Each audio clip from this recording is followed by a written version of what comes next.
started to wonder, and I wondered, which led me to wonder. I had to wonder. I started to wonder. I couldn't help but wonder. I couldn't help but wonder. I couldn't help but wonder. I couldn't help but wonder. I couldn't help but wonder. I couldn't help but wonder. I couldn't help but wonder. I couldn't help but wonder. I couldn't help but wonder. I couldn't help but wonder. I couldn't help but wonder. I couldn't help but wonder. I couldn't help but wonder. I couldn't help but wonder. I couldn't help but wonder. I couldn't help but wonder. I couldn't help but wonder. I couldn't help but wonder. I couldn't help but wonder. What the fuck is up, gamers? Welcome back to City Girls Make Do. I'm your host, Alex, and I'm cardboard cutout of a baby. I'm your host, Stephanie, and I'm long, pink, and amazing. Oh. I'm Jess, and I'm a dead woman fucking. Yikes. Oh, good. I was worried we were all going to have a similar one this week. I'm happy we were diverse. I thought we would have the exact same one. I thought they would all be like, I'm baby. I had written down cardboard cutout of an Eraserhead baby a while ago, but the good news is I had like 10. Oh, good. Yeah. There's a lot of really good things that are said this week, so you joined us for such a good episode. I was like, Jess, you have to come on the cardboard baby episode. So you haven't been a guest on the show yet. No. So do you want to tell us about your Sex and the City experience and which city girl you are? I haven't watched any up until season 4, and I started watching because I got tired of hearing about Kyle MacLachlan and not seeing any of it. So, and I think, I feel like it's a little stereotypical to say I'm a Miranda, but I think I'm a Miranda. Yeah. I feel like Miranda is like kind of left alone a lot. Like, I don't feel it's stereotypical. It's real to say you're a Miranda. I feel like a lot of people think they're too cool to be Miranda, not realizing that Miranda is very cool. So she's the coolest one at the end of the day. Mm-hmm. Mm-hmm. Yeah. Certainly the most valid to me. Yes. Yeah, the others really falter. Oh, it is known, Khaleesi, that Miranda is the coolest one. So it's season 4, episode 13, Happy Homestuck episode. It's called The Good Fight. And it's also a fucking birthday episode, and I don't get a birthday episode because it's not. My birthday is 3/14. Oh wait, it's the Pi Day. I don't know maths. My birthday is the Homestuck number backwards because the Homestuck number is 413. I thought that was pi. I thought, okay. Circles would be fucking bonkers if that was true, and I love it. I just knew your birthday was pi, and I was like, that's 413. Okay. Close, yeah. I was close. You know I'm a Pisces, though. That's true, but I don't know anyone else. I don't know when any of the fucking other things are. Like, I was talking to a guy today, and I was like, when's your birthday? And then he said December, and I was like, that could mean anything. And I just instantly Googled when his birthday, like what sign he was. Yeah, that's fair. I literally only know the sign orders because of Homestuck, so I'm incredibly invalid. But anyway, I guess we should just talk about the episode. Yeah, This is a classic episode. So I think out of the entire series, the cardboard cutout of the baby scene is probably my favorite scene of the entire series. Wow. It's so much. So it's a big one for me. It's just, I feel like the second I saw it, the first time I ever watched the series, the joke of cardboard baby rude, I saw it and I just thought it was so funny. Like, it's just so out of nowhere and it's just so not funny. Like, why would anyone ever do this? I just couldn't stop laughing. The only valid horseshoe theory is that something that is so unfunny eventually becomes funny again. Yeah. Uh-huh. That's the truth. That's the only horseshoe theory that is actually true. Yeah, and it works in this case. It's so funny. I mean, if I was Charlotte, I would be mortified, but I'm not Charlotte, so I think it's very funny. But I guess we need to get there first. Mm-hmm. So the episode is called The Good Fight, which I guess is like foreshadowing for the show. And basically we start with Carrie and Aiden in her apartment, and the whole place is like full to the brim of stuff. She can't even fucking get in the door because it's all of Aiden's stuff, all of her stuff. Like, they were supposed to knock down the wall. Okay, this is the thing. All right. So they were supposed to knock down the wall to the neighboring apartment and turn it into one big one. That makes sense. Why did they bring all of his stuff in? Because presumably they're going to have to do a lot of construction work. So why would you have all of his stuff there? Yeah, the only thing that makes sense, I think, like, the only thing that makes sense is if they had to, like, because he had to sell his place first, and then, but, like, God, buy a storage unit, like, what are you doing? You're going to have to get rid of all the stuff in the apartment anyway to actually knock through the wall. So, like, it hasn't been planned. It clearly has not been. He should have waited longer to sell his place, basically. Like, he should have waited until, like, the end of the month when, like, he knew for sure the other place would be empty, and then he could bring everything in after. But this is, like, what happens when you're both air signs. Yeah, well, Carrie is confirmed an air sign, I guess. What about... So we're just headcanoning that for Aiden? I'm going to headcanon that Aiden's a Gemini. Okay.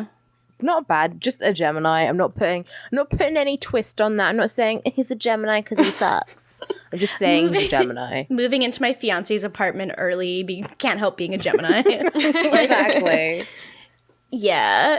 It's a stupid move, but yeah, I don't know. The thing is, they're both really dumb. So, and okay, this is the first time I realized that their names both have Shaw in them. Yeah, she says in the Bradshaw Shaw residence. I'm like, oh yeah. Yeah, and you see their names both on, like, a package together, and I was like, yeah, they really are both Shaw. It's kind of like how the writers make Miranda name her baby Brady, even though Steve's last name is Brady, so... So the baby's Brady.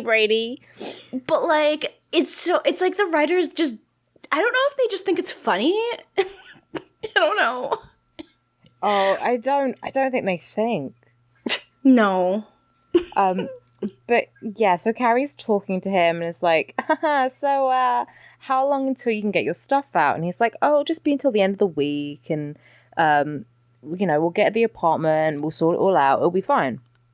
And she's like, obviously kind of stressed. Her whole thing is she likes having 2 bathroom doors and one of them's blocked up with all this stuff. It's a problem. I'd love to have 2 bathroom doors. I wouldn't, because I'd always forget to lock one, and then someone would come in and see me, like, mid-piss. I guess so. It would be annoying to have to close 2 bathroom doors. Yeah. Especially in the middle of the night. But then the other thing... Okay, right. So Aiden also bought a plant, and Carrie's horrified. She's like, there's a living thing in my apartment. It's going to die. As if she couldn't just leave it alone. Also... But also, he bought a dog. Yeah, dear God. And she's like, ew, there's a living thing. Like, hello, he has a dog. Like, that's more... That needs more care than a fucking plant. And you're worried about the plant, not the dog. Yeah. Yeah, it is, to be fair, I find it a lot harder to keep plants alive than it is to keep animals alive. Well, but animals will scream if you don't feed them. But well, that's still, true. Yeah. Like, it does need a bit more care and attention than just fucking watering it, like, once a week.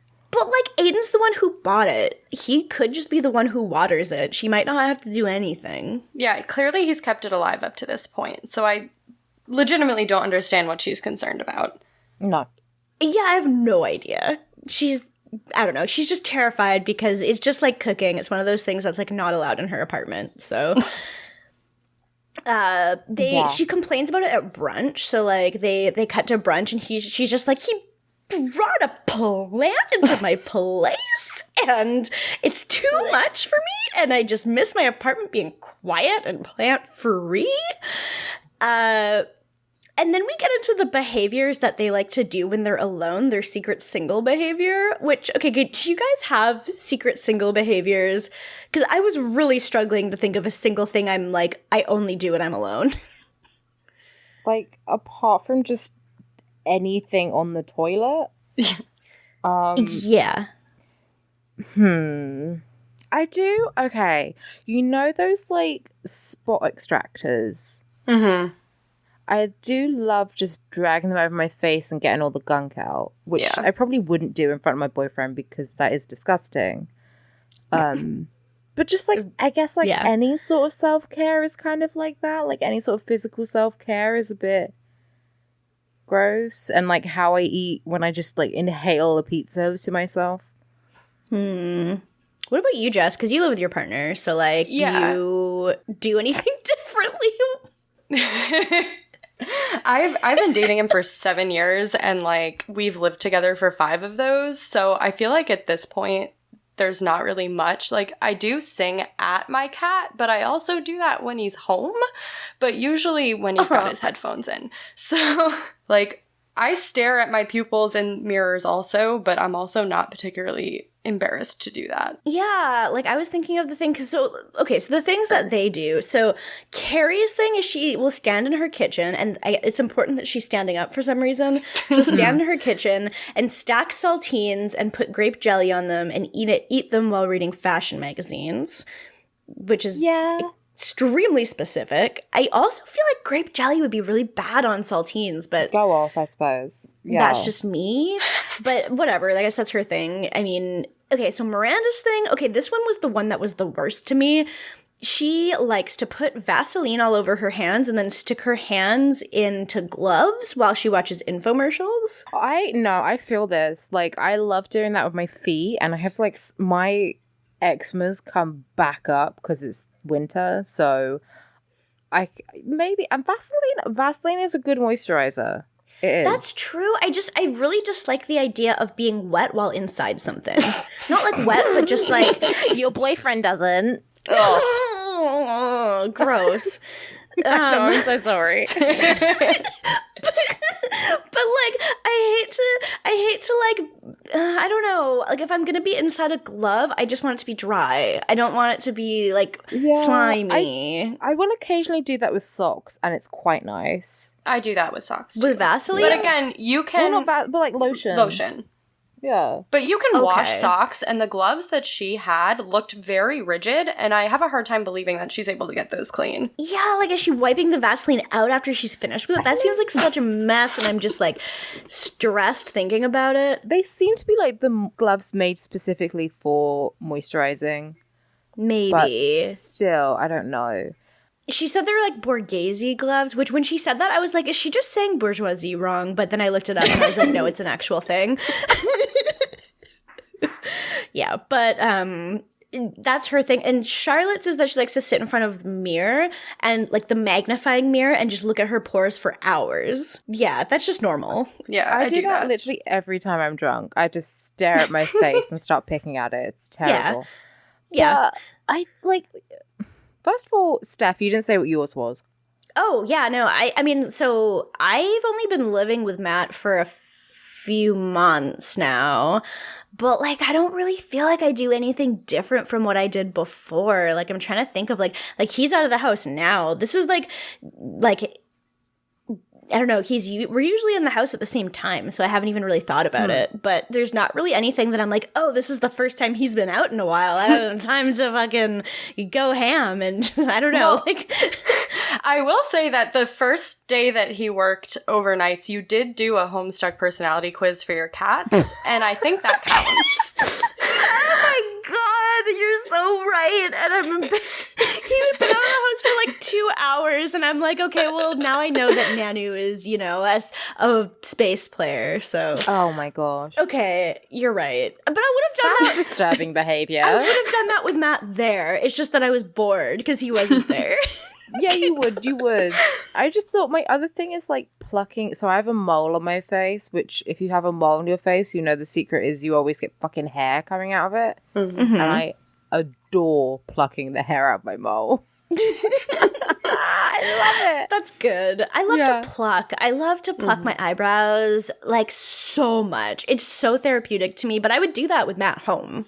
But like mole hairs are different because they're like thick, but it doesn't hurt. And it's like they're always really long, even if they're short. Oh, it's great. So I guess that, but like literally, I feel like you could say that for like any sort of like physical self-care, and most of theirs are, right? Like, I mean, I probably wouldn't care if my boyfriend caught me shaving my legs, but like I probably wouldn't just whip him out and do him in front of him. Yeah, I guess kind of same. Yeah, I feel like bathroom stuff shouldn't count. Yeah. Yeah, that's kind of different because I don't know. If I'm dating someone, they already fucking know I'm weird, and if I'm living with them, they certainly do, so I don't care. Yeah, true. It's like, Matt's known me for almost 14 years, like, pretty sure he knows I'm already a fucking weirdo, so, like, I am weird, he loves you and for he's never it. seen me without the stupid hat on, so... But, so, and then Samantha has no thing. She doesn't have a single thing that she feels like that about, and they're like, well, we're so not surprised, which, like, I feel like that's kind of normal, but fine. Yeah, but, you know, she's Samantha, and she's edgy. She is also says edgy. that she kicks men out after an hour. Like once they've come, like once she's come, she kicks them out after an hour, which I adore. Miranda's like, you let them stay for an hour. Yeah. And then she gets a call from Richard, who is in her phone as Dick. Yeah. I love that so much because she does not call him Dick. It's because of his dick. Yeah. Yeah, it's really good. I love that they just named his entire character Richard literally just because it's Samantha who loves Dick. Like, they're like, what if we gave Samantha, like, a main love interest in the series and we're gonna name him Dick? Like, they did that. Honestly, I had a crush on a guy called Richard, and, like, I'm like, ugh, if I dated him, I'm not calling him Richard, but, like, also he's not a Richie or a Rick or anything, so it would just be Dick. Like, I would just say, hey, Dick. What do you want for dinner? Yeah, my ex's middle name was Richard, and he was, like, so ashamed to tell people about it because he was like, well, people are just gonna call me Dick, and I'm like, it's your fucking middle name. No one fucking cares. You're so insecure. It's so funny. Ever called me by my fucking middle name? No, it's so dumb. It's like the fact that you're so insecure about it is what they're gonna make fun of you about, not the fact that it's Dick. We all know like 5 Alexes. Everyone just calls me Alex. They could very much just call me by my middle name to make it easier. They don't. Yeah. No one ever does that. Weirdo. I hate him. But it's just, like, Sam gets a call from him, and the girl's like, well, Carrie basically outs her, and it's like, oh, you're fucking him. And, you know, Sam's like, why did you tell everyone? Even though it was really obvious, I suppose. Yeah. And they're like, why haven't you told us about what he's like in bed? If you know, you must love him, because if you're just fucking him, you would have told us all the gory details. What's going on? They're kind of right, though. Yeah. But yeah, it is a little bit intense. They're just like, yeah, you must have like real feelings. Like, do you have feelings, Samantha? And she refuses to say like anything except she's like, okay, fine. I'll just tell you that he has the most perfect dick I've ever seen. It's long, pink, and amazing. It's dickalicious. Ugh. Like, dickalicious. Okay. Dickalicious. That's a word she said. Yep. I kind of agree with, I do the same thing Samantha does. Like, I will keep stum. Well, not stum, but I won't give too many details about a guy I'm seeing. If when we slept together afterwards, I'll be like, so, it's the play-by-play. This is what his dick was like. This is what happened. This is it's terrible. But it's kind of true. Like, I get it. But yes, she says it's perfect. He has the perfect penis, and we will see it later, partially. We sure do. See it later. I think it's really the only time in the entire show's run that we ever see a dick on screen. Ever. And I don't know if it was worth it, but at least they were not cowards for once in their life, so. They could have been less cowardly. Like, They you have could to have been. squint. This is an SD as well. Like, it's not, I need that HG dick. Because it's like, it happens so quickly, and like, there's a few shots of it, but a couple of them are really far away, and the one that's close up is like so short. And I mean, I get that they can't just like show an erect dick on TV, because that's just not what you're allowed to do, I guess, because TV is cowards. But they could at least, you know, show it for longer. So it's just, it's a quality. I want a close up. We do get a close up just of like the top of it, or the bottom, I guess, depending on your direction. I mean, you see the whole thing. I think of it as like, it's like a side glance of it from. Yeah, but it's like a Gone Girl Ben Affleck. It's a portrait. It's like what am I thinking? What's it called when you see someone's head from the side. A profile. A profile. It's a dick profile. That's what it is. Yeah. Anyway, we'll talk a lot about dick. So moving on. But they put it there for us to talk about, so. True. They knew that in 20 years there would be like two 20-somethings talking about James Remar's dick in-depthly. Yeah. Yeah. So we go to Charlotte and Trey, and says that she's inviting the girls over for dinner, and it's just going to be the girls. So fuck off. Yeah. Just fucking leave. He asked what day, and then she was like, just the girls. It's like, all right, that didn't answer the question. Like, no wonder he ends up, spoiler alert, showing up. But, like, you never told him when it was happening. Yeah, you could have said, like, oh, it's going to be on Thursday. And then he'd go, okay, cool. Oh, my God, with the guys for drinks after work. You'd be like, that's perfect. Mm-hmm. Yeah, but no, she really doesn't say at all. She just kind of just straight up goes to being like, well, you know, I just have so much free time now because I don't have a job, and now that we're not having a baby, it's just like, it's a really hard adjustment, and I just have all this time to plan with, like, do all this stuff with, and he's just like, well, good news, I have tickets to the producers. This obviously solves your problem. Yeah. Yeah. She looks at him with such disdain. Like, I don't want to see the fucking producers. I want a baby. I love how much she hates him. Me too. It's great. It's very healthy to be in a relationship and hate your husband. It's normal. She's normal. She just the fact that they gave this plot to Kristen Davis, though, because she's just so the most expressive out of all of them, and she's just so good at showing her it on her face. She's like a real life anime character. Fuck, she really is.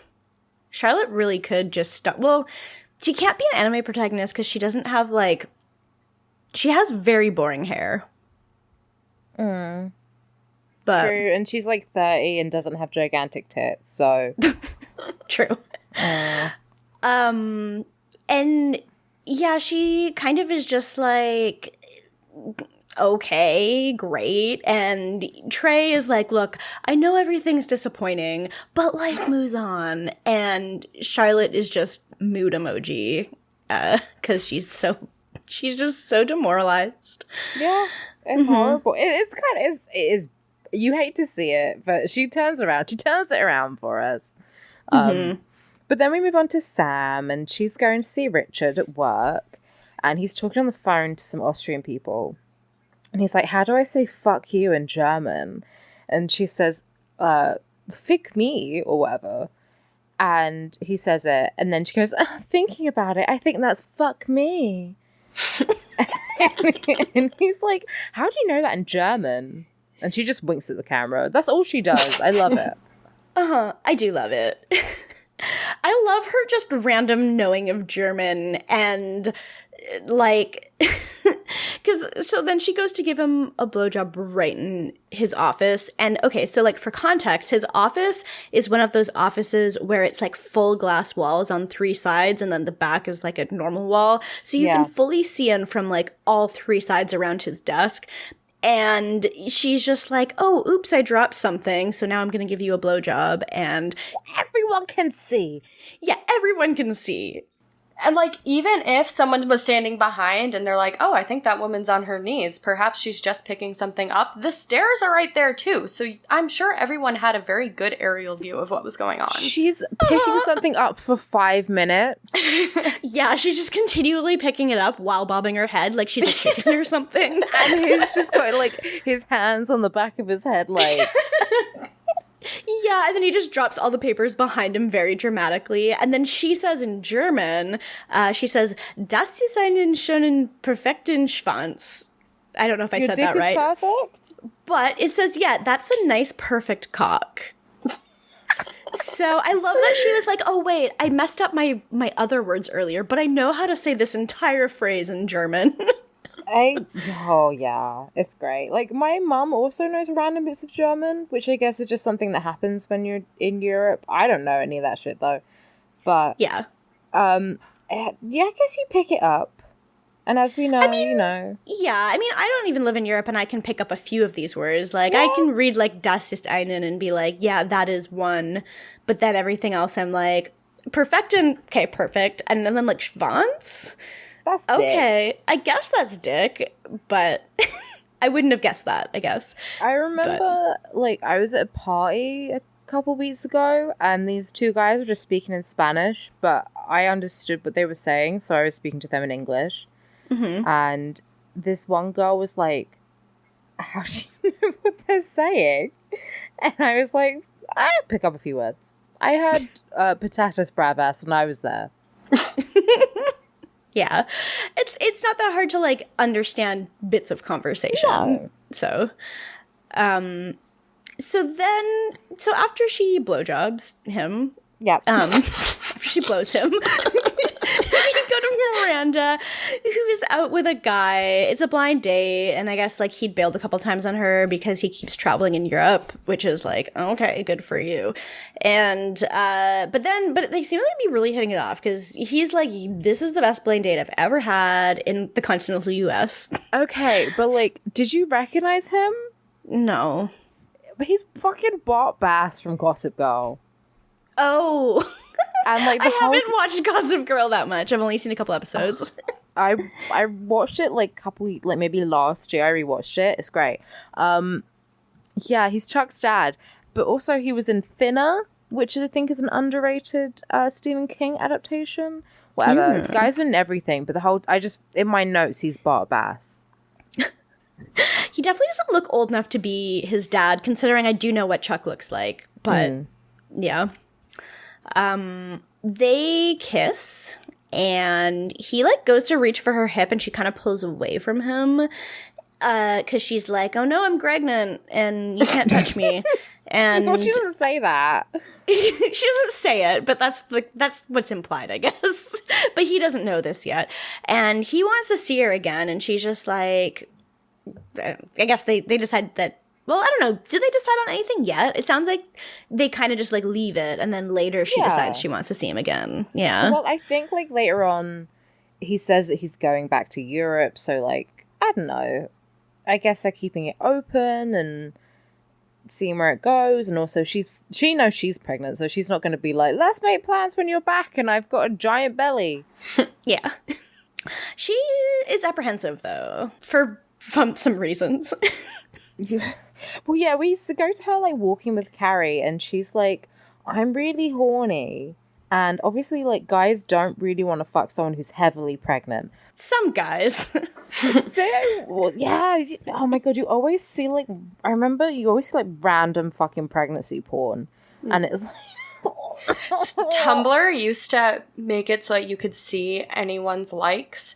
And I have a bit of insomnia, and so there would be some times where I would just staying up and I'm like, I'm gonna look at everyone I know's likes. And that's how I discovered my friend's ex had a feeder fetish. So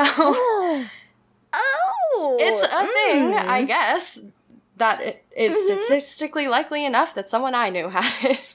Oh, I don't like that. Oh, yeah. Oh my God. I feel like I would definitely find it really funny to do that, but at the same time, I'm like, I really don't need to know some of these things. Yeah, I don't ever really want to know. Like, you will occasionally be like, okay, I'm feeling horny. Let's look at some pornographic material.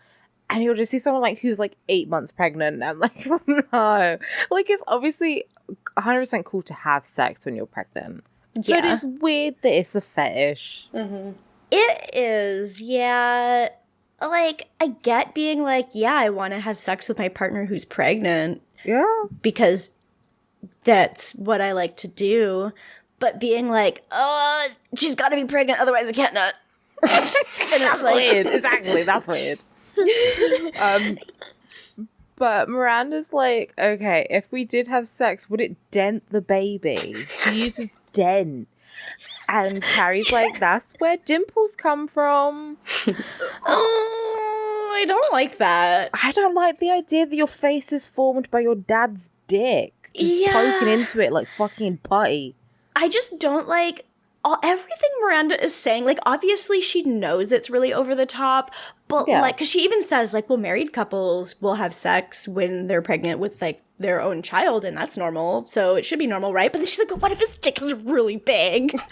And like, she just has all these logistical concerns that I'm like, it is very funny, but like, There's so much. But it's also gross that she's talking about, like, shaking the baby loose. Like, that's not possible. Yeah, the baby's not just gonna, like, come out or anything. Like, I feel like she doesn't understand the logistics of, like, where the baby is inside of her.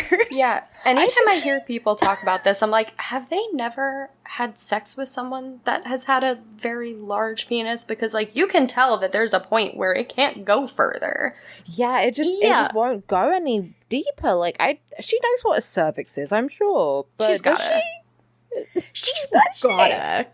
I mean, and considering she's having, Steve probably isn't slamming her cervix. Let's be real. But no, like, but I don't think he's doing that. I don't think he's got that good dick. Like, I think he is slamming it in a way. oh, I don't like it.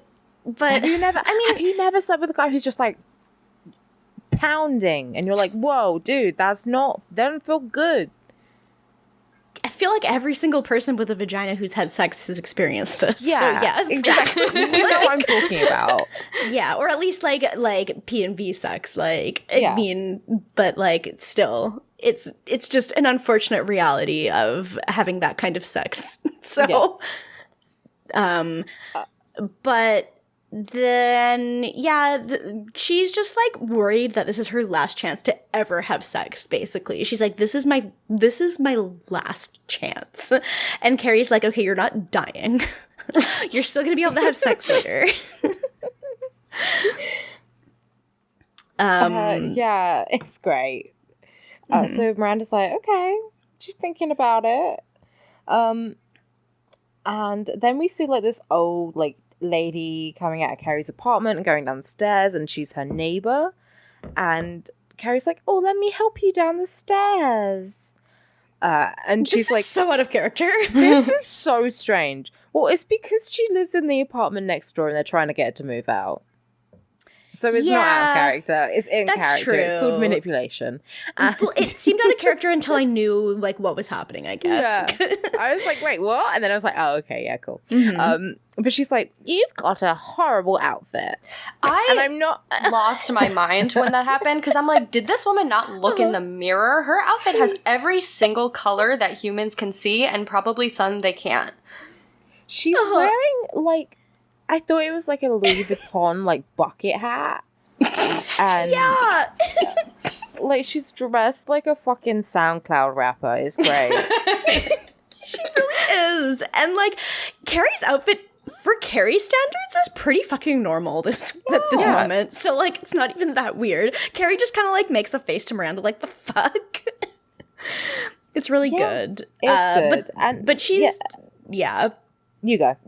Mrs. Cowan is a little bit rude, the old lady. She, after she says it's a crazy outfit, then she's just like, tell your boyfriend I'm not leaving for 30 days.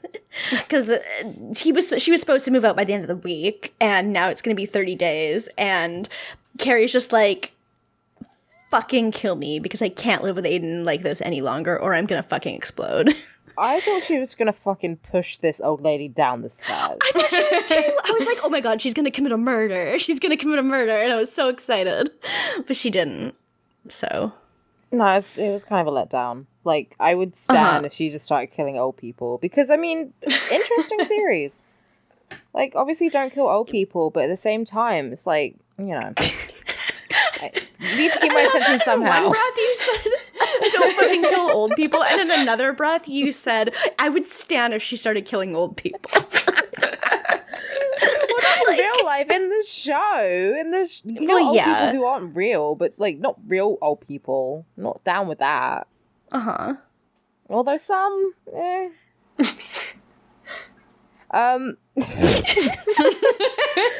But she goes up to her apartment and she like says to Aiden, you know, she's not moving out for a month, 30 days.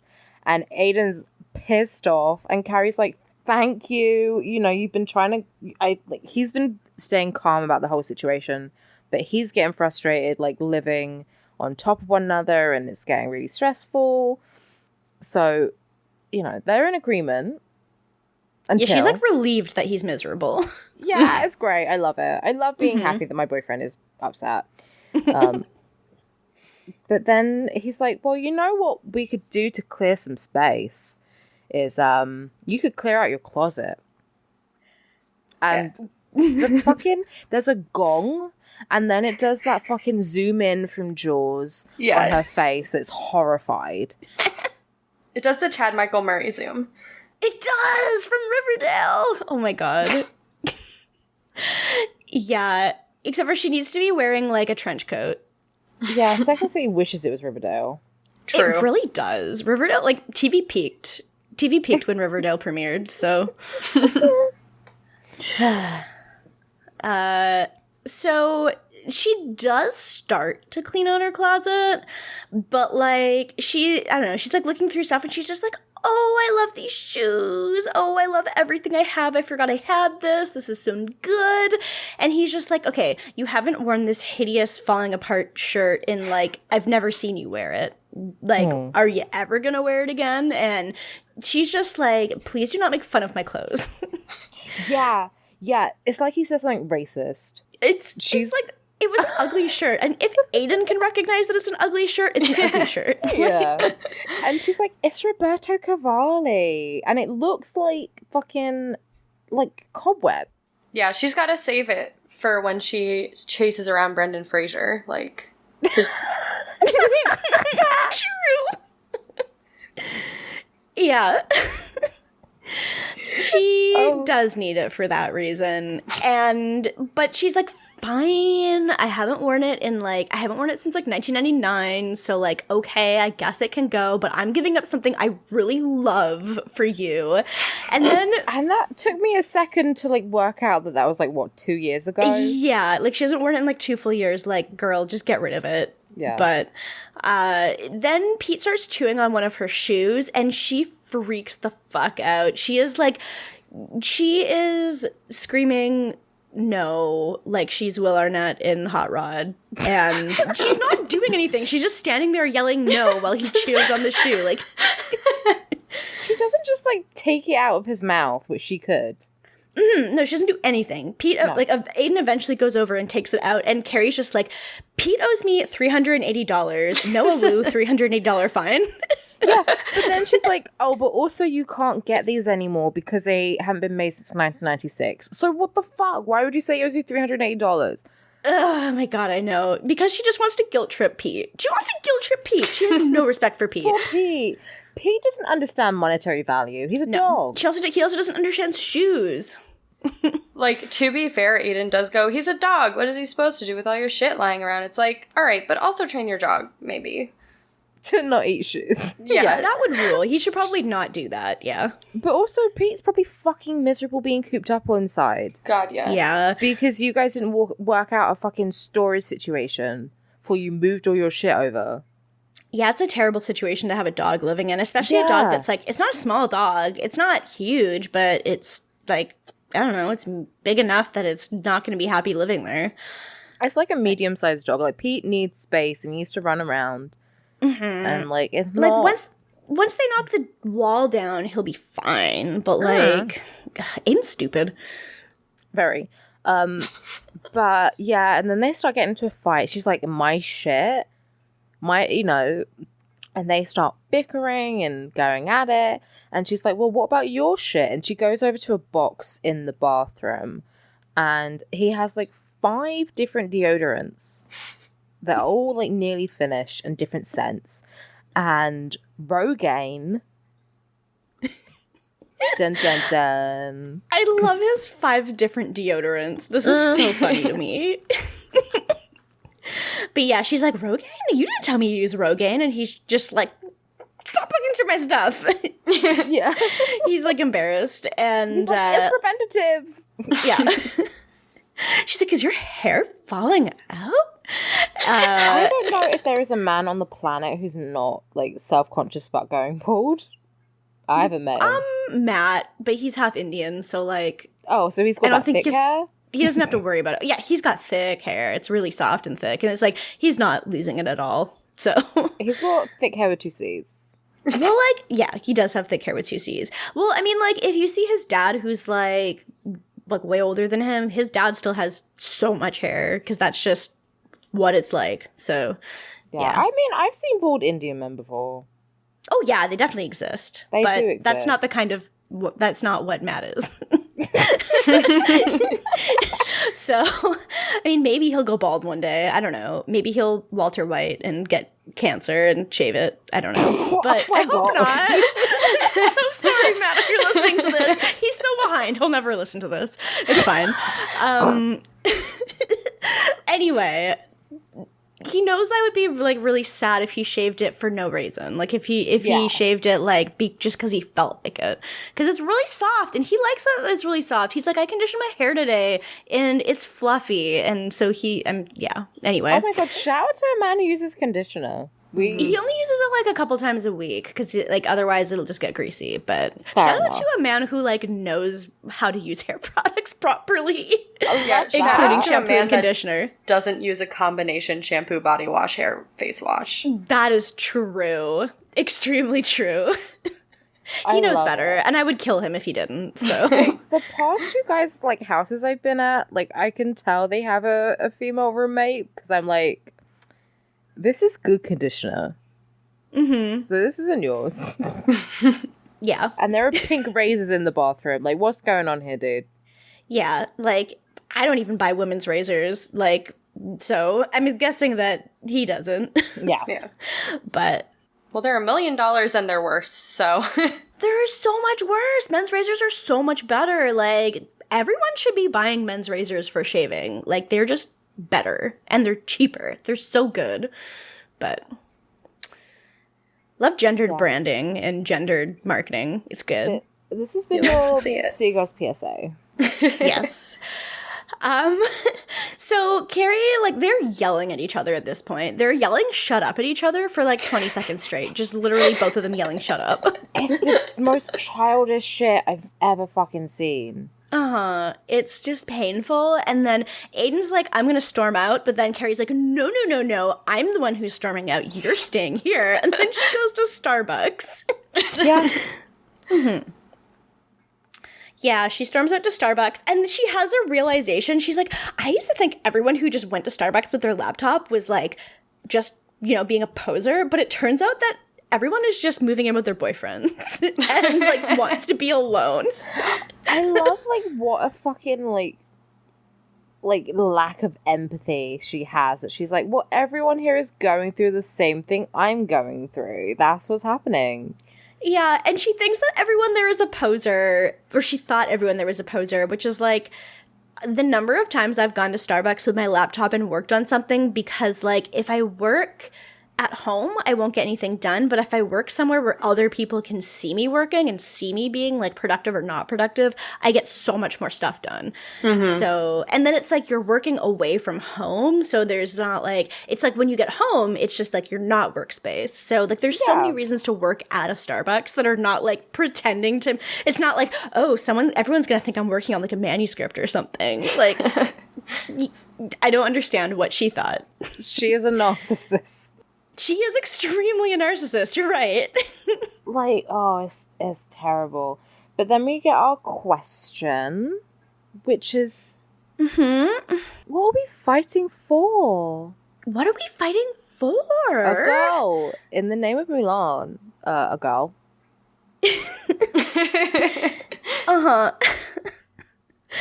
I don't even know if we find out what they're fighting for.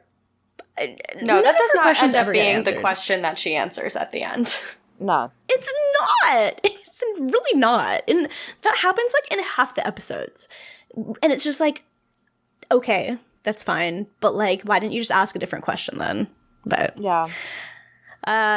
okay, so guys, we made it to the scene. We made it to the really special, important scene that I've been waiting like a year and a half to get to since we started this podcast. Are you okay? I'm so happy.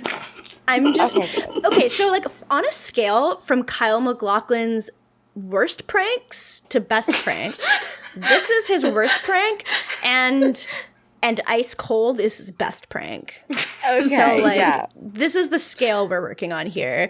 So this is the polar opposite of and ice cold. Yeah, this is very hot. Very hot. Yeah. Yeah, you take it. You just have this whole scene. Okay, so Trey comes home. And Charlotte's just sitting there, like, doing her thing. And he has a gift for her. And it's gift wrap. It's very flat. It's kind of, like, rectangular. It's, you know, it's kind of like, okay, what's this? What's this? It could be, like, a picture or print or something because it's very flat. She opens it. And it is a cardboard cutout of a crawling baby. It's wearing a diaper, and it's just this white baby crawling. It's just that's all it is. And it's probably like 2 feet wide by like 1.5 feet tall. And Charlotte just stares at it. She just looks at it straight. And she makes a face that's just like, I don't even know how to describe this expression. She stares at it, puts it down on the chair, and she just... Trey just looks at her and is like, it's supposed to be funny. I thought we could, have a chuckle. Now we have one. Now we have a baby. And Charlotte just fucking turns 360 degrees and walks away and says, don't talk to me. I loved it so much. It is so unbelievably cruel. It's so out of touch. Like, if you were shooting an arrow and you were aiming for the fucking bullseye, you would get it like 20 feet above the actual target. That's how off the mark this is. Like, I don't get it. Why did he think this is a good idea? Like, it's so funny, but not for the reasons he thinks. It's fucking hilarious, but only outside of the context of being a character in the show. From a meta point of view, this is the funniest fucking thing. From an actual, like, in-character perspective, this is the cruelest thing imaginable. Yeah. I don't even know where he got this idea. No! Like, I think he just saw it in a store. Like, he does kind of mention later that he sees it in a store, and the guy working there told him it would have been funny. Or it's good, it's fine, it's good to do. And, like, we'll get there, but, like, I really have no idea what the fuck was going through his head. And poor Charlotte. I know. But it's such good writing because, like, every single, like, wasp is, like, not funny. Like, there's not a funny wasp. Like, they're just not funny. You're like, right. The people in the world who have had, like, the least amount of, like... Not saying you have to go through hard times to be funny, but, like, if you've never really had a bad day in your life, how the fuck can you ever laugh at anything? And, like, you can't really be funny because, like, being funny means just, like... I don't know. You have to, like, look at things from a different perspective that you just can't look at them from if you're just the most privileged person in the world. Mm-hmm. No, but, like, you'd never need to laugh at yourself because, everyone else thinks you're amazing. You're a dickhead. No, the bummer of it was that, like, he gave her the gift, and before she opened it, she looked so happy. And if he had just gotten her an actual gift, like, it would have made... They would have had a great day, and instead, this is the route that he went. Yeah. I just can't imagine what he would have thought her other reaction could have possibly been. Like, her just going, oh, Trey, you goof. Like, you goofus. You're so funny. Like, oh my god, Trey. It's like we have a real baby here. Like, what was she gonna say? Like, I don't know. I don't know. But yeah, you're right. Like, he could have got her, like... Considering it's all, like, flat and cardboard, like, maybe she thought it was an art print or something of, like, an artist she really liked, or just anything else, because why would that be your first thought of, like, what your husband would get you? Yeah, it really is a gift that you could never anticipate. No, that's true. Yeah, if you're ever struggling to, like, surprise someone, cardboard cutout of a baby. Yep. And it's like, for most of my friends, I'd be like, well, thank God it's not a real one. But in this case, he's like, no, we have one. So it goes both ways, whether they want a baby or don't want a baby. It's funny either way. It's the joke of baby brood.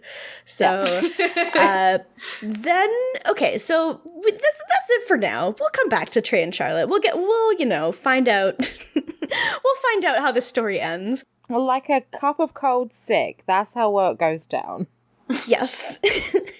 But for now, we go to Miranda, and she's doing her Vaseline thing with her hands in the gloves, and she calls her blind date with her gloves on, and so he's not there, but she leaves a message, and it's like, you know what? Let's meet up before you leave town again. And she's very excited about it. She's happy. She wants to get like, fucking Rod. Dick down. And she can get Rod. I mean, you could still get an STD. I feel like 90% of the reason you should be using condoms is probably for like STI protection. Yeah. Because like, I mean, assuming that she was on the pill or something before, well, I don't think she was on the pill, but like, well, obviously if you're on the pill, that's going to be more effective anyway than a condom. But so I don't know, maybe she shouldn't get Rod, but it's her choice. So don't get Rod, kids, because then you end up like me and you have to do a fucking STI test and then you have to do the blood sample and you end up bruising literally all of your fucking fingertips on your left hand. That's a lot. Don't get Rod because it's not worth it. It's not worth it. Yeah, that's a point. So this has been your second Seagulls PSA. Don't get Rod. God. So, okay, I was at the drugstore the other day, and so I haven't bought condoms in like 10 years, and I went to the drugstore, and they were selling condoms by the checkout for like $7.99 for a box of 3 condoms. Jesus. I know, they're so expensive. See, that's why you do what I do, and you buy them online, and you buy 100 of them for $50, and then you don't have to worry about it for like a year. Yeah, I did that. I bought like 100 and then I haven't used a single one of them. I haven't used Both of you are valid. Single one. I was like, I bought them. I was like, I'm going to have so much sex. And like, I did, but I didn't use them. You're valid. So yeah. Anyway, then we go to Samantha and she throws out her flower. Oh wait, we never mentioned that Richard got her a flower and it was also long, pink, and amazing, just like his dick. Yeah, I should say like, hey, if you've got a dick and you're dating me, can you please buy me a flower that is representative of your penis? Don't send me a dick pic. Send me a flower so I know what I'm dealing with. Uh-huh. Well, she throws out this metaphorical dick. Because to her, it symbolizes, like, the fact that giving someone a flower is, like, a romantic gesture, but she's like, no, we are sex and we are work. There is no, like, romance here. So, like, you can't give me a fucking flower. I'm throwing it in the fucking trash. And she's happy with herself there. She smiles. She loves it. Yeah. Yeah, I mean, it's great symbolism. It's very, like, poetic. But, yeah, she throws away her flower. And then we see Carrie. Okay, I fucking hate this bitch. She goes home to apologize, but because Aiden doesn't immediately apologize, she doesn't apologize. Like, she looks at him and he looks up at her, like, kind of still pissed off, and she's like, ugh, fine then. Yeah, and then she steps over Pete and then she makes a face because she's a criminal and she hates Pete. Yeah. She only likes this dog when she likes Aiden. It's fucking, like, and he's a cute boy. He's a very good boy. Yeah, and she's just being a grumpy Krampus, and it's like, Carrie, get over yourself. You need to learn how to coexist. This is not a good way to start living together with somebody. Like, Matt and I just moved in a few months ago, and like, it is a lot of stuff to have together at first, because it's like, you are moving an entire person's house, or not house, an entire person's, like, apartment into your own space where you already have an entire person's apartment. So, like, it's a lot of stuff. And Matt and I both own a bunch of crap. Like, we own so much stuff. And most of it is stuff we don't need, like Pokemon plush and amiibos and stuff. But, like, obviously neither of us are going to get rid of that stuff. So, like, you have to find a way to make it work and find a way to, like, have storage and stuff like that. Like, you just make it work and it's fine and you're not unhappy. You just, it's just called being an adult. I don't understand why this is so hard for them. I'm like, and the other thing is, like, if you realize you're in the wrong, you don't apologize to someone to have them say sorry to you first. Like, you apologize because you realize you fucked up and you're trying to make it better. And most of the time, if you do that, then the other person's like, yeah, you're right, I'm sorry too. Yeah. Yeah. Exactly. Yeah. Like, it's just such, like, childish behavior. It's fucking stupid. No, But- she's never been the bigger person in her life before. She's only been the big person in Aiden's life. So then we go to dinner at Charlotte's. So it's finally girls' night. And Girls' they're all night. there. It's girls' night. And Miranda's just, like, so horny. She's just, like, waiting to leave. She's, like, her date's not till 10, and she's just, like, so anxious. Like, when's dinner? What's for dinner? But, you know, otherwise they're just having, like, a nice, normal conversation. And Carrie mentions how, you know, her and Aiden were yelling at each other. And Charlotte's like, Trey and I never yell because we're wasps, and wasps don't yell. It's genetic. I do want to back up This is real really quick. good. And say, she specifically says, he yelled, then I yelled, and it's been 3 days, and I'll be damned if I say I'm sorry first. But statistically, it's going to probably be about 4 days till they say they're sorry. Wow, you're so right. And then probably another week, yeah. 3 days is such a long time to live with someone in a tiny place and not fucking talk to them. Yeah. Sorry, Oh. I'm still just thinking about Jess's joke. I'm sorry. Yeah, no, you're right. I don't understand. They need to just figure it out. I just hate them together so much. And so then, so Samantha is talking again about Richard's perfect dick, and because she's like trying to reaffirm that that's the only thing she likes about him is his perfect dick, and she says this right as Trey walks in, and Trey's like, "Whoops, I forgot it was ladies' night." It's great. It's perfect timing. And she's like, ugh, Trey, I told you it was ladies' night. It's girls' night. Yeah, and then he goes in to give her a kiss on the cheek, and she just leans away from it, just like fully leans out of it, and he's just like, I see you're still mad at me. I guess you told the girls about the baby. And Charlotte is just like, I did not tell the girls about the baby. I am so pissed off about that. I never want to think about it again in my fucking life. I feel like dare talk about it. This episode was written by fucking Anton Chekhov. Like, Yeah. there's a lot going on. Chekhov's cardboard cutout of a baby. Yes. Oh my god. Like, everyone's like, what baby? And he's like, okay, girls, don't you think this is funny? Okay, Oh so my god, the biggest rookie move in the world. this is so funny. Okay, so like, you know how Charlotte wanted a baby, and I was like, I don't want a baby anymore, and she was devastated. Yeah, so I got her this cardboard baby, right? It's funny, and everyone is genuinely horrified. It's like he said he fucking spat in her face. They're disgusted. It's like crickets. Yeah, it's completely quiet. And then he's like, Carrie, you're funny. You think this is funny, right? And she doesn't say anything. She's like mortified. And he's like, wait. Okay, you know what?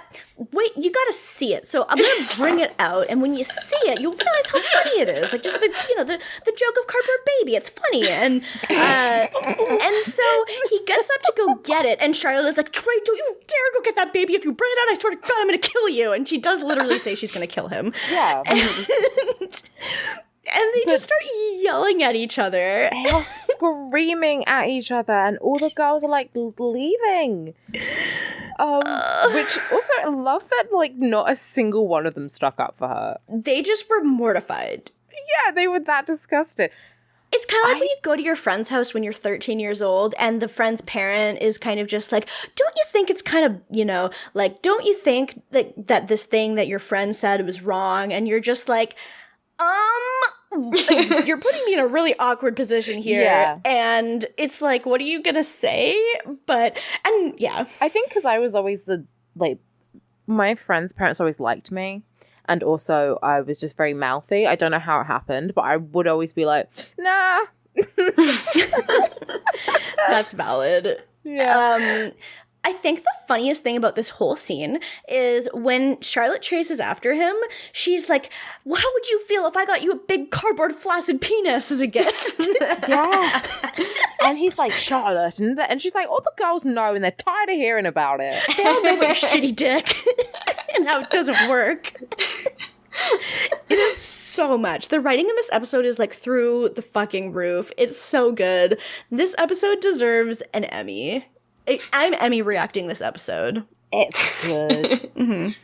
Oh, it's good. So, yeah. they all leave because they're uncomfortable. So Samantha gets a message from Richard. Well, he phones her and says, like, meet me at the hotel. And she's like, okay. And she goes and they're on the roof. And he's prepared a romantic dinner by the pool. And she's like, this ain't happening, buddy. It ain't happening. I want to see your dick. Get your fucking dick out. I'm not doing this. Get your dick out. Yeah. And she always calls it his perfect dick as well. I hate every time I hear it. It's like Sufjan Stevens saying masturbated. Every time I just die a little bit. Le petit mot. It's, yeah. And he does get his dick out. So, okay, so when this came on, Matt was like, what are you going to call this? Because you got your titty tally. So, like, what is the name for the count for the dick? And I was like, so what I wrote was spotted dick, because it's dick spotting. But I don't know. Do you guys have any suggestions? No. I don't think I do. It has to be an alliteration if it's not going to be a spotted dick. But, like, penis points isn't very good. Cockwatch. Penis points is good. Uh-huh. Oh, yeah. I like that, too. It's really unfortunate that this is, like, really the only time we're ever gonna, you know, have a... There's one in the movie. Well, yeah, that's true. Okay, so I guess later, but, like, in the run of the actual, you know, the series run of the show. Yeah. They're on HBO, and they chose to show us precisely one penis. So... It's rude. It is rude. People always complained about, like, how much dick was on Game of Thrones, and I'm like, you see, like, 3 dicks over the course of the entire show. That is not enough.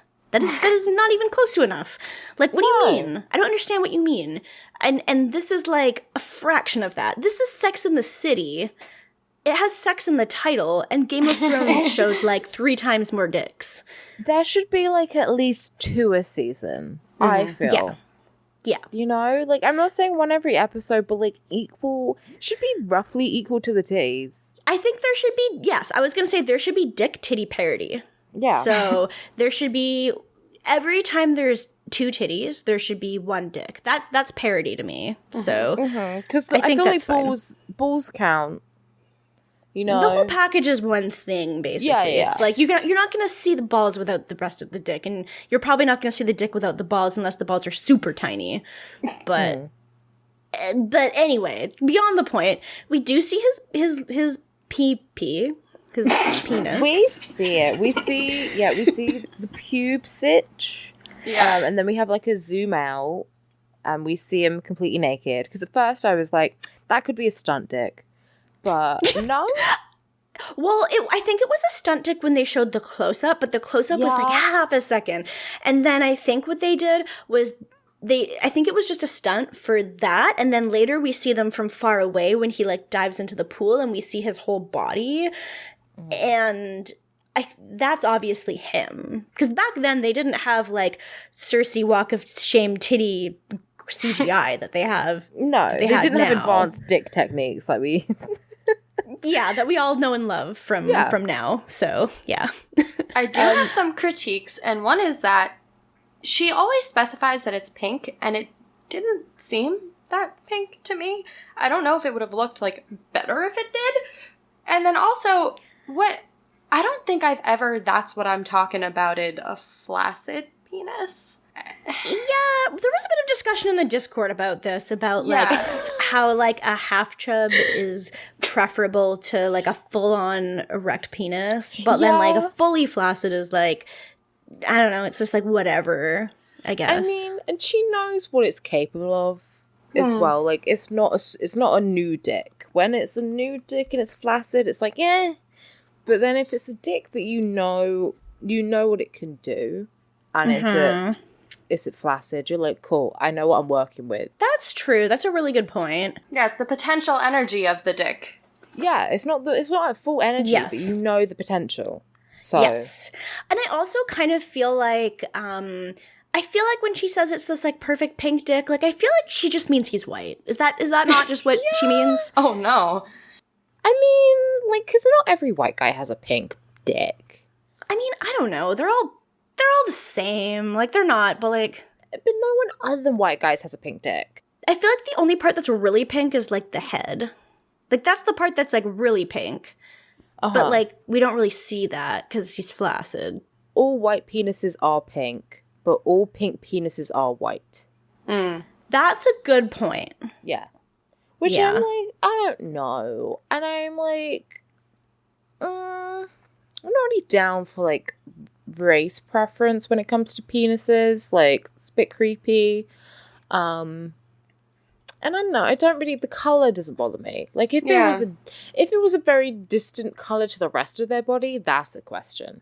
But yeah, that would be just kind of just like you, like when someone puts on makeup and their entire face is a different color from their neck. It's your dick.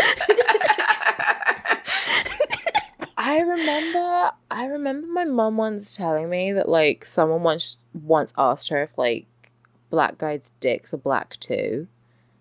What do you mean? Like, what did they expect? And yeah, it's like, what the fuck? Do you think they're like fucking dogs and they got like a red? Like, what did you expect? I don't understand. That's the weirdest question. It's the weirdest That's such a weird thing to ask someone too. Yeah. I don't feel like I've ever really seen any particular discrepancy between like regular like body color and like dick color, but I also haven't seen a white dick in the flesh in like a couple years, so I really can't say. Good for you. Good for me, yeah. So who knows? But who can never be sure? True. I don't know what's going on out there, but Samantha does, so.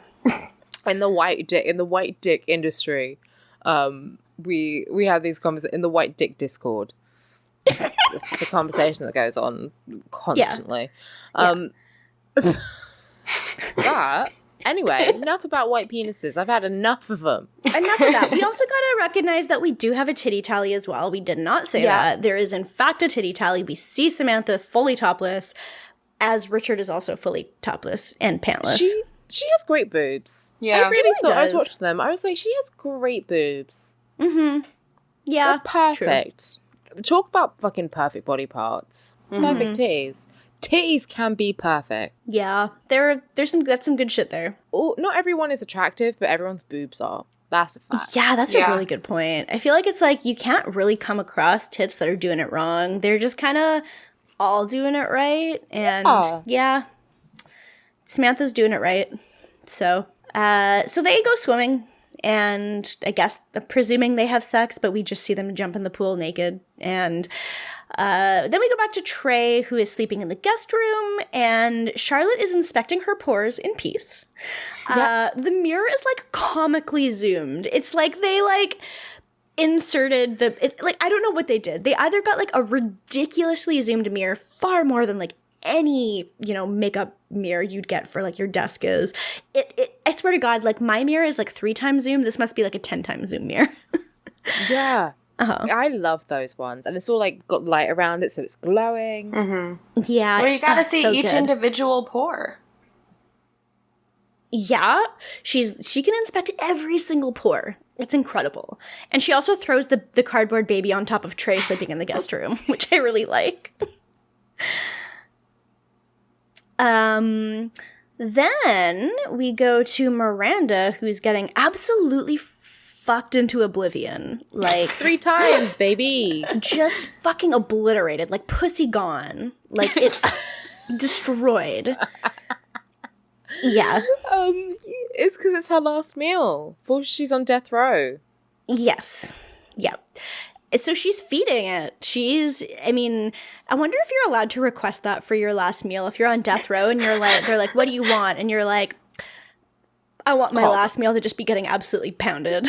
Can my last meal be pussy? Thank you. If I ever am on death row, I am absolutely saying that. Yeah, for my last meal, I would like my meat tenderized, please. Yes. Yeah.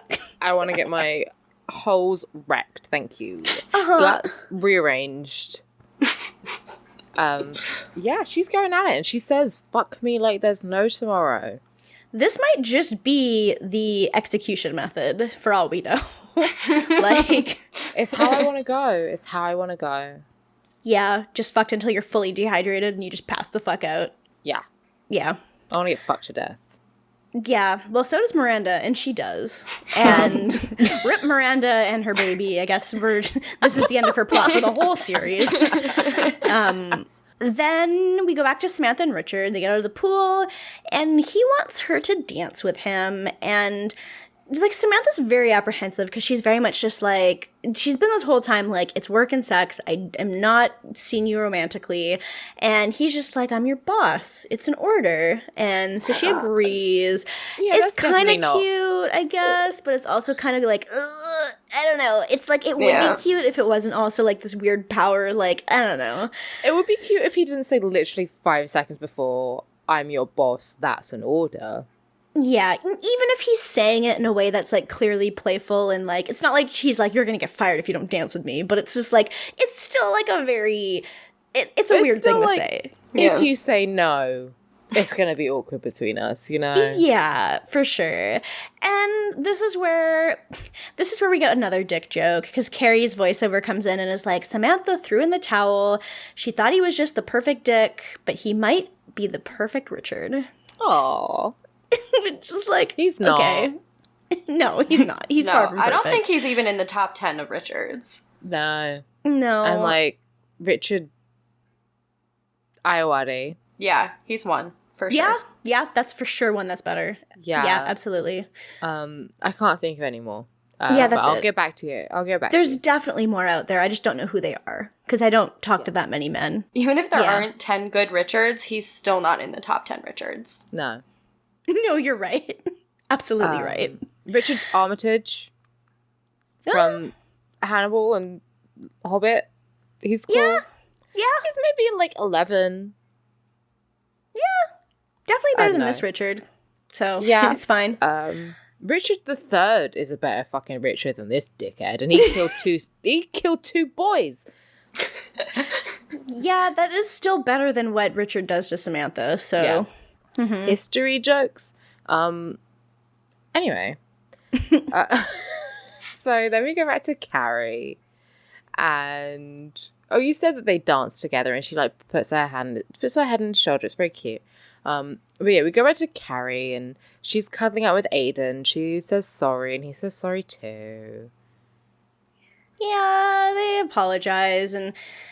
Then she's like, okay, I need you to do something for me. I need you to just not talk to me for 1 whole hour whenever I get home. Just let me have that 1 hour and just pretend I'm not here. I'm just gone. And then he's like, okay, I can do that for you. That's fine. Totally normal. And so she goes into the room, closes I guess their room has like blinds right now. Like they have like curtains. Yeah, she has like, because she has like not a studio, but like an open plan. Oh, I guess it's a studio. She has like an open plan apartment.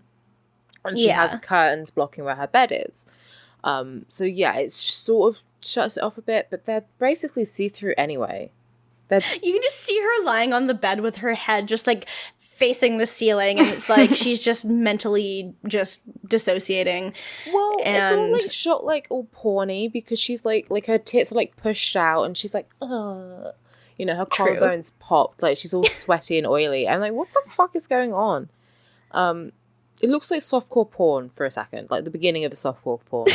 And then and it's just like the artistic direction, the cinematography of this episode. So it's like close up of Aiden reading, cut to Carrie all porny on the bed, cut to Aiden reading but it's closer up, cut to Carrie but closer, like it's zooming into each of them and cutting back and forth. It's just like that one scene in Ferris Bueller where they like do the painting and then they do Cameron and then they do the painting and then they do Cameron. It's the exact same. There's literally no difference. Yeah. Maybe it's a reference to Matthew Broderick. Maybe it is. And then she pops her head out like she's Goldie Hawn on Laughing, and she's like, so, how you doing? Because she changes her mind because she misses him. Yeah, I guess the whole thing is like, once you get the thing you want, you're like, I'm good. I don't need to actually enjoy the thing I want. I just wanted to have the option to have alone time. And now that I got that option, so now it's time to hang out again. And like, okay, she did an actual good thing of like setting boundaries, I guess. Like she said it in a very harsh way. But I understand, you know, if you're out in the world, like I'm sort of a similar way. Like sometimes I just need to be alone. And it's not like I don't like anyone. It's just, no, I had a busy day and I talk to a lot of people and I just need to be by myself for a bit and then I'll come down and chill. But yeah, I feel like I'm very much the same because I very much like will just die if I have to constantly be social with people, and I very much need that time to be alone. But even that being said, like living in a place with another person, we're both just very much people who can just sit there and be completely quiet. Like I don't understand like if they're just constantly talking to each other when they're together. Like you don't have to do that. You can just share a space and like do your own thing. No, I mean she could have said it in a much more normal way of like, hey, you know, sometimes I might come home and I just don't want to talk for a bit. I need to unwind. So, like, just leave me alone if I'm doing that. And he'd be like, okay. But she's like, don't talk to me for an hour. Exactly. 1 hour. As if that's the worst fucking thing that this man could go through is not having to talk to her for an hour. I think he kind of loves that because he says it so quickly as well. He's like, yep. That's great. Like, that's fine. Yep, that's good. Absolutely fine. Yeah, I can do that. It's no problem. Yeah, and then when she's just like, "Oh, so what are you up to?" He just shakes his head at her, and he's like, "Nope." He's like, "Not talking to you." And he's like, "Oh, I gotta fucking talk to this woman now." Yeah. So, I had a really busy day. But like, she goes and sits down, like in between his legs. Which, how big is this fucking chair? I guess it's pretty big. But they're together and they're not talking, so it's kind of, you know, a little intermediate. Yeah, meet in the middle. This cute, I guess. And then, oh my god, this is worse than fucking that last Lord of the Rings movie. There's so many goddamn endings. That is true. It's just like you think it's over and then it's not over, and then you think it's over and then it's not over. It's not. So Carrie's wearing her ugly fucking mummy dress and she throws the plant away and then walks down the street, like clicking her heels like she's Dorothy from The Wizard of Oz. What the fuck did she do to this plant? It is so hard to kill a plant that quickly. And I think it's like one of those plants that, like, all the fucking Instagram bitches have. Like, it's one of those plants that is hard to kill. I don't know which one it is, but it's, you know. They need, like, zero sunlight. She must have literally poured bleach on it. Like, that's the only thing I can think of. I think it was, like, a passive-aggressive statement of, like, I will fucking kill your dog next, motherfucker. Oh my god, it's like Carrie and Aiden moved to the suburbs, and Carrie is Mac, and Aiden is Dennis. Yeah. And poor Pete. Honestly, like, Carrie's, I can see her going, like, full bunny boiler and just, you know. Because she's just like, you're eating the dog, Aiden. You're eating the dog. And then she just they just fucking break up. Yeah. Yeah. Well, that's episode. So rankings. Do you want to go first, Jess? Sure. Up until we were talking, I had Miranda first, but I switched it when we were talking about the dinner and Charlotte going off on Trey. So I've got Charlotte, then Miranda, then Samantha, then Carrie. Yeah? Yeah, that's accurate. I think I'm the same. I would agree. Like, I feel like Charlotte got the worst hand by a mile. And she dealt with it. Yeah, she absolutely just killed it this week. Just the fact that this entire plot is like the thing I remember most from the entire series just means that like Charlotte extremely sticks out in this episode as being like, just, it's obviously my favorite part of the whole episode, like plot wise.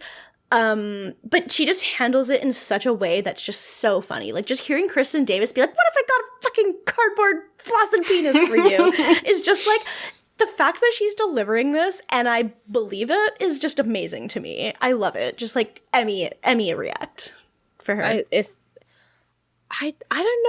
I don't think she ever got an Emmy, which is like fucking criminal. Yeah, that's absolutely ridiculous. Because she obviously, like, of the four, kills it way harder than the other three do.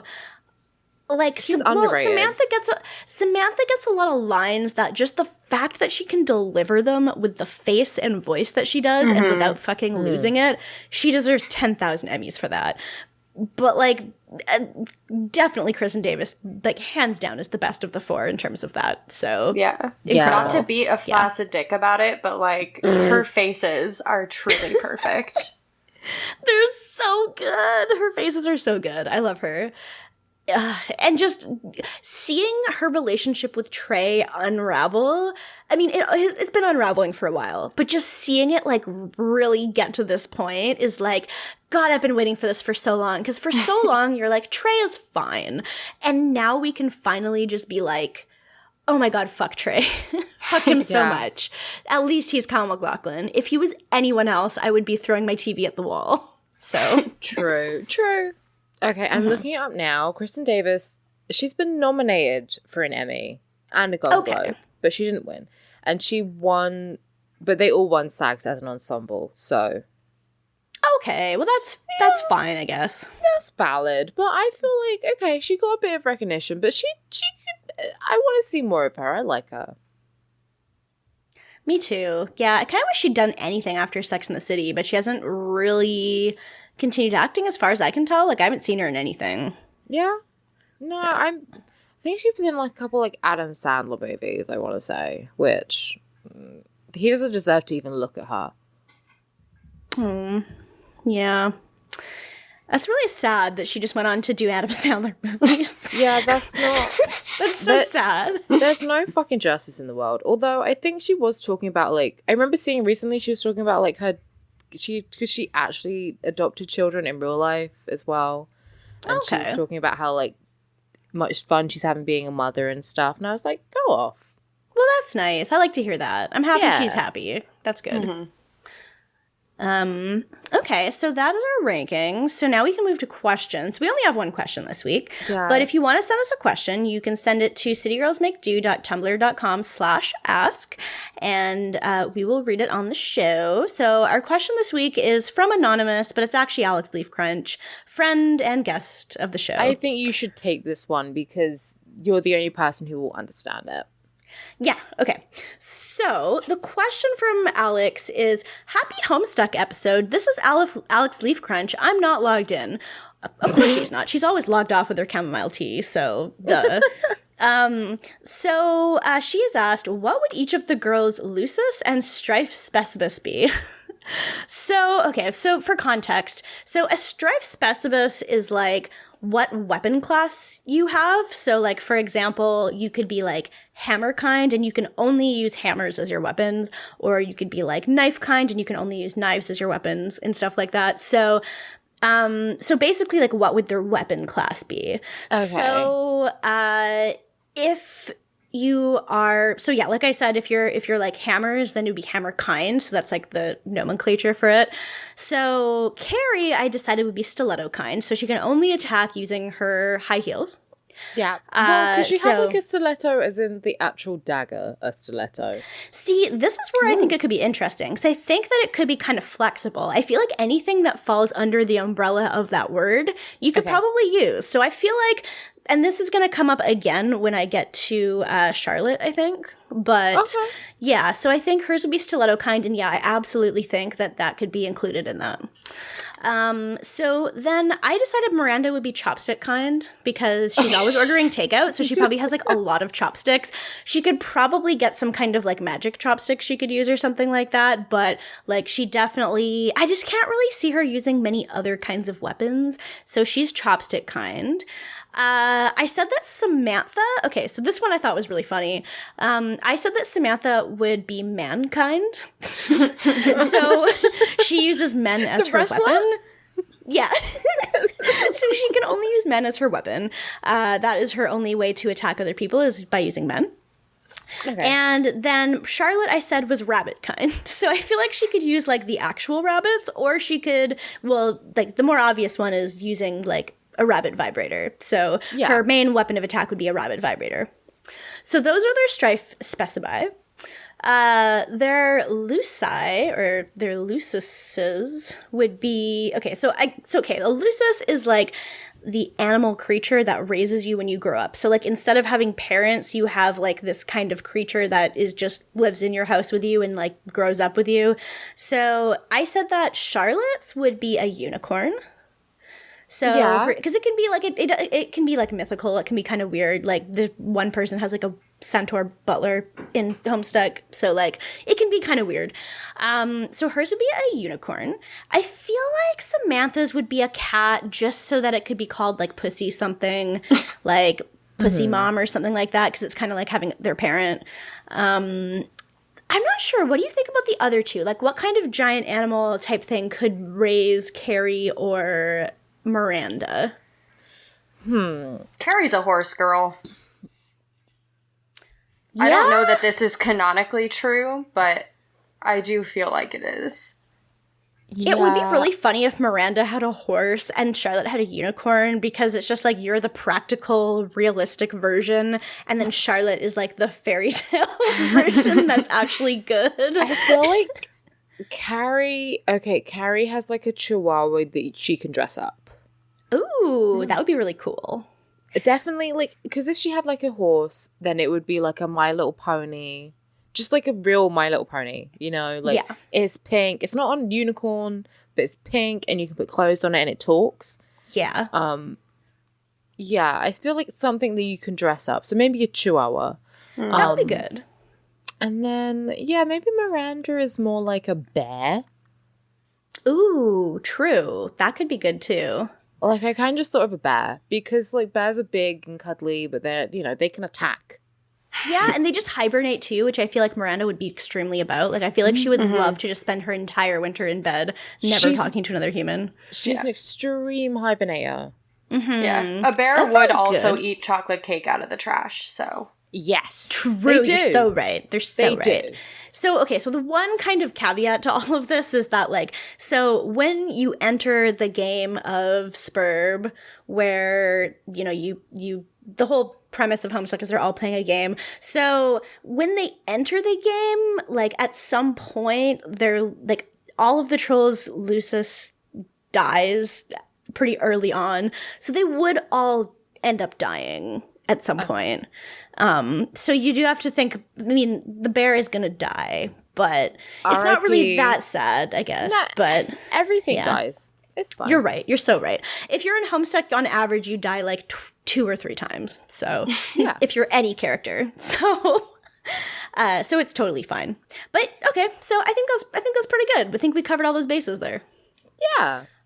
So thank you for sending the Homestuck question that like half our listeners won't understand. But I'm happy to have answered it. So I think you did a good job explaining it. Okay, well that's good. They're not too convoluted, at least, because there can be some really convoluted stuff going on in Homestuck, but I don't think it's too bad. So those are all our questions. So I guess we can do Patreon now. So if you want to go to patreon.com/citygirlsmakedo, you can give us money and we will love you. So if you give us $1 a month, you are a certified haymower and you get special role in the Discord. You get access to any bonus content we release, whether it is the Keanu podcast or the Mummy Mailbag. You get access to the Looker and Nanu secret photo channel, which is pretty good in my opinion. At the $5 level, you are a cardboard cutout of a baby, so shout out to Trey for making this happen. In this tier, you get access to everything from the $1 tier. You get an even more special role in the Discord, you get a shout out on the podcast, and you can submit stuff in Steve voice if you want. So I need to grab our patron list so I can read them out. So our list of, I should just know them by now because there's like not that many. Here we go. Our $5 patrons are Summergeist, Jess, I love you. That's you. That's me. Siberian Pine Harnwood, Jennifer Snyder, Dan McDawson Silva, Matt Ribeiro, and PR the Disaster. So thank you to all of you for giving us the $5. And at the $10 level, you can get all of that. Plus, you can listen to us record live if you so like to do so. And yeah, that is all of the Patreon stuff. Jess, do you have anything you want to plug? I don't really do much, so you can find me on Twitter at @AnoycastGuest, but like I don't really, I mostly just post things I Photoshop occasionally. And also, can I just say, I cannot wait for when Lighthouse comes on DVD so I can make you do any of the rants in Steve voice. Oh, God. Okay. I am famished, right? because the lighthouse doesn't come out here until next year. Oh my god. That's so sad. I feel like I'm in the fucking lighthouse. I feel like I'm going crazy. Yeah. Yeah. No, it's real good. Like, we saw it. Like, well, I saw it with Jess because she was visiting like a week and a half ago. So we went to go see it. And yeah, the cinematography, like, it's Yes. real good. And oh my God, just Robert Pattinson's accent. Like, Matt described it as him trying to be Matt Damon's Boston accent. And I didn't even realize it was supposed to be a Boston accent until like halfway through the movie. And then I was like, and then it was just like 10,000% Matt Damon Boston accent for the rest of the movie onwards. Oh my god. I didn't realize It's it until so we good. walked out of the theater, and I live in Boston, so it wasn't good. Yeah, well, I mean, that's because it's like, obviously no one in Boston actually sounds It's like an that. antiquated Boston accent, but also I feel Yeah. like Boston, speaking as a British person, like doing an American accent isn't too hard, but doing a Boston accent specifically is impossible. You might as well be telling me to just speak out of my fucking nose. Like, I can't do it. That's honestly completely valid. There's no reason why you should ever try to do one, is the thing. No. But Robert Pattinson, he did something there. And Yeah. I will also say, this is the first time I've ever seen Robert Pattinson in anything and been like, yeah, no, he could get it. Because I've never really found him hot before. And I was like, Oh my God. yep. No, I was in love with him in Twilight. I still am. I've been listening to FK Twigs' new album, so I kind of hate him, but at the That's same valid. time, like, Yeah. he can get it. If you're listening, hit me up. Famous I feel listener of the show, Robert Pattinson. Yeah, I feel like I watched Twilight so much. I actually feel like every guy I've ever dated has been like kind of an Edward type. It's interesting. Yeah, I need to stop that because it's not getting me anywhere. These fucking pale, skinny white boys who look like they're gonna die. You gotta find a Bella type for you, or like an Anna Kendrick. Perhaps maybe a Rosalie. She was hot. Yeah, Alice also was very hot. True. There's lots of good choices. Everyone was kind of hot in that movie. Remember how Lee Pace was in Twilight? Oh my god, I keep forgetting that. Like, I know that you and I have had this exact conversation before. Do you remember how Rami Malek was in Twilight? Really? I always forget about that too. Oh my god. Rami Malek has some really fucking interesting choices in the things he decides to be in. Do you remember how Michael Sheen was in 3 Twilight movies? He sure the fuck was. Yeah, I do remember. Michael Sheen. Fucking Wesley Snipes was in Twilight. I wish. No. I wish the real Wesley Snipes in Twilight, and it was Blade. Yeah. He just made a cameo for no real reason. That'd be iconic. Anyway, God. enough about Twilight. If you want us to do a Twilight podcast, we won't. But Keanu will probably be coming soon. Yeah, that'll be coming soon. So stay tuned for that. And you just gotta give us $1 or more a month and you'll be able to listen to it when it comes out. So it sounds pretty good to me. So And he famously did a vampire movie. I'm so excited to do Dracula because I will just talk about the outfits for like half of it. I'll Yeah. be like, oh yeah, this movie was really bad, but the costumes, bitch, I want a bustle. Can donate to the Patreon so I can buy a bustle? I really want to buy a corset, you guys. I do really deserve it. genuinely want to buy a corset. the thing is they're good for aesthetic. So Yeah. they're aesthetically good. But yeah. Well, if you want to find me online talking about things that are probably not Twilight, you can follow me on Twitter at Age of Oddish, or you can follow me at Windfall Island on Tumblr. Yeah, if you want to follow me to be talking about things which are definitely Twilight, but also other stuff too, you can find me on Twitter at Alex the Virgo and on Tumblr at Dork Phoenix. Hell yeah. And follow us on Twitter and Tumblr at City Girls Make Do. And check us out on noisepace.xyz if you want to see us, but also other podcasts. I might be on Elite Full Restore this Ooh. week, maybe. So, because Ooh. there's a new Pokemon game coming out this Friday. You may have heard of it. It's called Pokemon Sword and Shield. All one word, Sword and Shield. And so my boyfriend, Matt, aka Noise Space Overlord, runs that podcast because we're both big fucking Pokemon nerds. And so might be on that this week. Personally, all I can say to that is nepotism. Kind of disgusting that you are. I mean, I guess you're technically sleeping with your boss. He's not boss. If we made literally any money off of Noise Space, then you would be sleeping with your boss, but we're not. It's funny though, because like it's like the opposite of that, because there are so many places where he could give me special privileges and doesn't. So Yeah. like I only just got mod privileges on our other server because he gave them to everybody. So like if nepotism was real, then I would have had them like 2 years ago, but it's not. I love when we were talking about getting like mods in HKIP and people were like, Stephanie? And then we're like, nah. That would have been really funny. I mean, now that I know that the roll color is purple, I may have applied for it just so I could be purple and not red or yellow. But yeah, but so check that out. Elite Full Restore is also on Noise Space, so it'll be there. And so long and good night, gamers. We fucking hate cops. Yeah, fuck cops, mohair every day. So long, good night. The boys are back. Yeah, McRib stands for My Chemical Romance is back, so jot that down. Yeah. It does. The My Chemical Romance is back. So, bye, gamers. Bye.